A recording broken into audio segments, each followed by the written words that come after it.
কিয়ামতের মাঠে দুই বন্ধু সাক্ষাৎ হবে।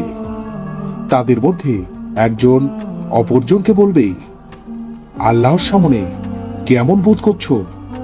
সেই বন্ধু বলবে, আমার নিকট শুধুমাত্র একটি ভালো আমল রয়েছে। উত্তর দেয়া বন্ধু এবার উল্টো ওই বন্ধুকে জিজ্ঞেস করবে, তোমার কিরূপ অবস্থা? বন্ধু বলল, আমার শুধুমাত্র একটি নেক আমল প্রয়োজন জান্নাতে যাবার জন্য। তখন ওই বন্ধু বলল, আমার মাত্র একটি নেক আমল আছে, এটা তুমি নিয়ে নাও আর জান্নাতে চলে যাও। আমি এমনিতেই জাহান্নামে যাব, আমাদের দরকার নেই উভয়কে জাহান্নামে যাবার।